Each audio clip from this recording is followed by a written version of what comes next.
Hello and welcome back to the channel. Today we're going to be looking at another one of the Forge World models for the Space Marine Force. This time it's going to be the Javelin Attack Speeder.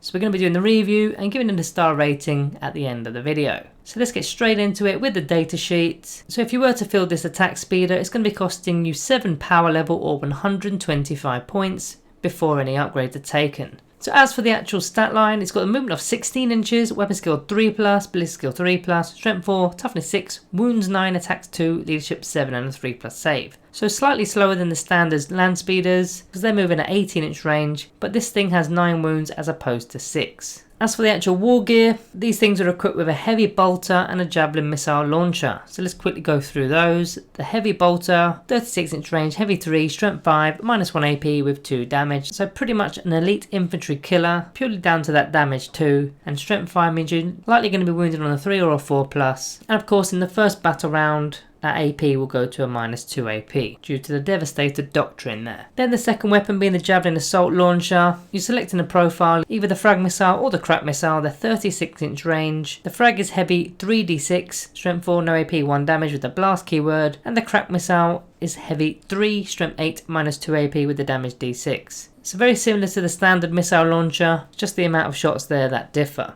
Now there are some war gear options. So the first one, you can exchange the Javelin missile launcher with 2 las cannons. You can exchange the heavy bolter with 1 multi-melter, and then on top of this you can attach 2 hunter killer missiles. So the las cannons are quite a standard weapon in the Space Marine Codex, 48-inch range, heavy 1, strength 9, -3 AP, damage d6. But if you were comparing this to the crack missile profile of the Javelin missile launcher, that thing has got 3 shots at strength 8, whereas this has only got 2 shots at strength 9. And the AP is slightly better with the las cannons too, so swings and roundabouts with that, and it's not going to cost you any additional points to take the las cannons over the missile launcher. Now if you wanted to swap out the heavy bolter for the multi-melter, that will cost you points. It's going to cost you 10 points. It's 24-inch, heavy 2, strength 8, -4 AP with the damage d6, or d6 + 2 if you're firing within 12 inches. So if you wanted to go for a full-on anti-tank loadout here, you can go with either the las cannons with the multi-melter, or you can take the crack missile with the missile launcher as well as the multi-melter. So there's going to be plenty of strength 8 or even strength 9 shots coming out of this speeder there. Then finally, if you wanted even more anti-tank weaponry,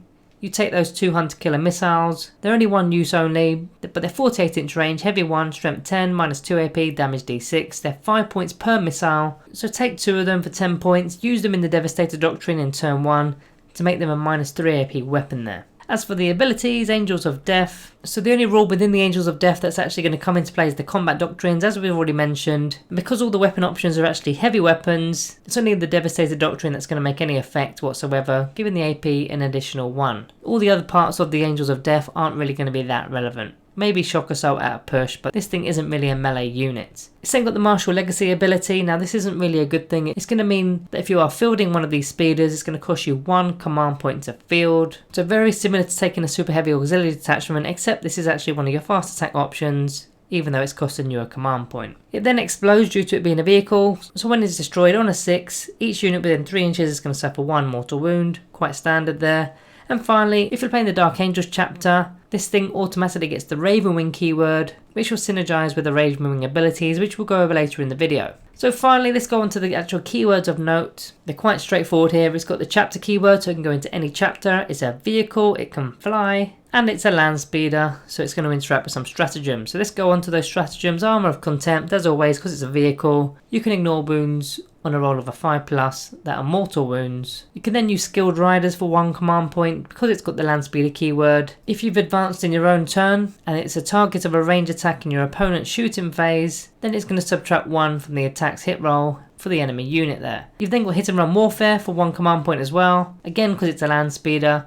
If you fall back, you're still eligible to shoot. So Ultramarines can actually do this as standard, but it will be at a -1 to hit penalty. So speaking of chapters, let's look at some chapter synergies. Now I've actually listed all of them here, I'm just trying out some new graphics for us. Starting off with the Dark Angels, they've got the detachment bonuses of the Raven Wing keyword, which will allow them to have a Jinx save, so it's going to be a 5+ invulnerable save if it moved, or a 4+ if it advanced. And then it's got the Grim Resolve chapter tactic, so if it did stay stationary, it's going to be a +1 to the hit rolls, so it'll be hitting on 2s at range. Then finally got the Sons of the Lion Super Doctrine, coming from the speed of the Raven. So while in the first battle round in the Devastator Doctrine, you're going to add 3 inches to the move characteristic of Raven Wing models in the army, and furthermore, they're eligible to advance and still shoot. Even though the weapons are heavy, they'll be treated as assault weapons, so it will be a -1 to hit, but moving a total of 19 inches and then advancing on top of that and then being able to fire as well, that's quite a lot of ground you're going to be making up there. Then for the stratagems of note that can be used with this attack speeder, from the Dark Angels chapter you got full throttle, you got high speed focus, the hunt, targeting guidance and swift strike. Moving on to the next chapter, we're looking at Iron Hands. They've got quite a lot of synergy with vehicles in general, so their detachment bonuses is the flesh is weak, so it's going to give it a 6+ feel no pain save.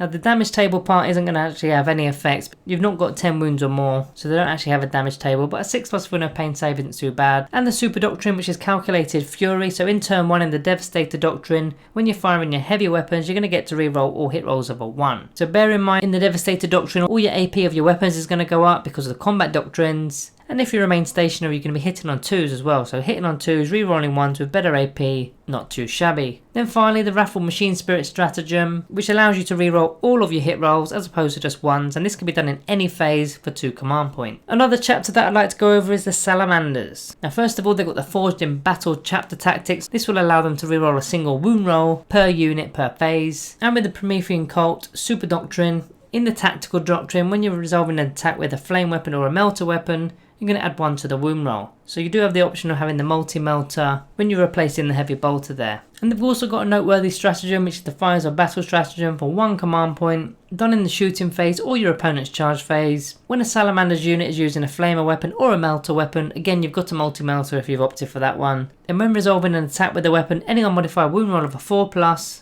will inflict a single mortal wound in addition to the normal damage to a maximum of 3 mortal wounds per phase with the stratagem. Probably not worth it when you've only got 2 shots, but I do suppose you could get 2 mortal wounds going off with 2 rolls of a 4+. Ultramarines have the simple chapter tactic of Codex Discipline, so they can fall back and shoot, although it will be at a -1 to hit penalty, which is always nice on a unit that's going to be using its ranged attacks as opposed to its melee attacks. Then the final chapter I wanted to talk about today is the White Scars. Not so much for their actual tactics or their super doctrine, but for a few available stratagems. So the first one being Windswift for 2 command points, but the second one, which I think is the better stratagem here, which is Hunter's Fusillade for 1 command point, used on a White Scars unit that's made an advanced move. Then until the end of the turn, all heavy weapons are treated as assault weapons, so therefore you can actually advance with heavy weapons and still fire them. So that's all the synergy worth mentioning in this video. There's not really much in terms of character synergy because it's not got the core keyword. So let's move straight into the summary. Starting with the good, it's got a 16-inch movement with fly, which is something that you would expect from the fast attack options if I'm honest, but it is quite quick. So tactically you can move this to where you kind of want really, especially if enemy units are hiding behind terrain or obscuring terrain in particular. You can flank that terrain with that movement and be able to fire at them. It's then got 9 wounds as opposed to the standard 6 wounds from a land speeder, so 3 additional wounds there.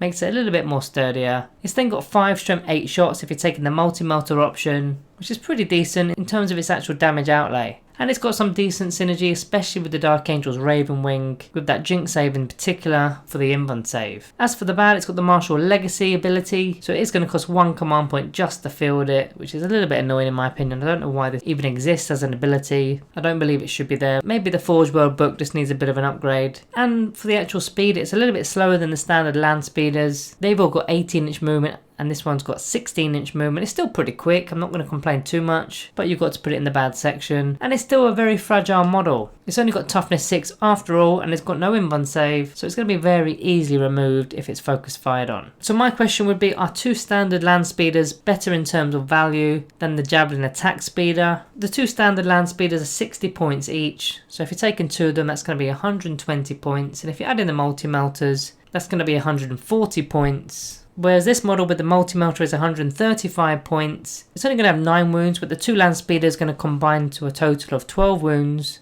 And it's 2 completely separate units, which gives you a little bit more flexibility in terms of shooting and can hold 2 objectives as well. Then my next question would be, are attack bites better value? I'd strongly say yes, because they're 50 points a model. Again, they can take the multi-melter for 10 points, so that's 60 points a model. Take 2 of them for 120. That's going to be less than the actual Javelin attack speeder, although this time they've only got 4 wounds per attack bike and toughness 5 as well. But at least you get the twin bolt guns, I suppose, and they're a core unit, those attack bites, so they're very easily buffed. Whether it's with a bike chaplain or a captain or any type of character that you got in your codex, you can very easily buff an attack bite squad. So going back to that, this lateral speeder has not got the core keyword, so again it can't be buffed so straightforwardly. And the final noteworthy mention here is that it doesn't offer anything in melee whatsoever. It's got 2 attacks, it's got no melee weapon, so it's pretty much just strength 4 with 2 attacks hitting on 3s. No AP, 1 damage. It's not doing anything in melee whatsoever. It shouldn't be in melee, and it is quick enough to stay out of melee. But when you're comparing it to other units within the codex, they've got a little bit of melee action going, whereas this thing doesn't have anything. So before we go on to the rating, we're going to do our shout out of the day, which is going to Dab Brown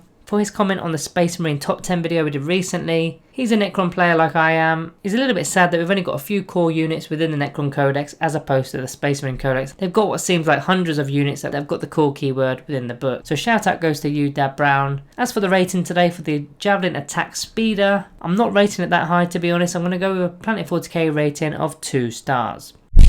Not one that I'll be using, unfortunately. No win run save, and there's just better options within the Codex for that sort of points. So not for me, this one. Let me know in the comments below what you'd rate this and why, and also specify what chapter you play just for reference so I can see where you're synergizing it from. But that's it from me today, guys. Like the video, share and subscribe and all that good stuff. Thank you all for watching, and I'll see you next time.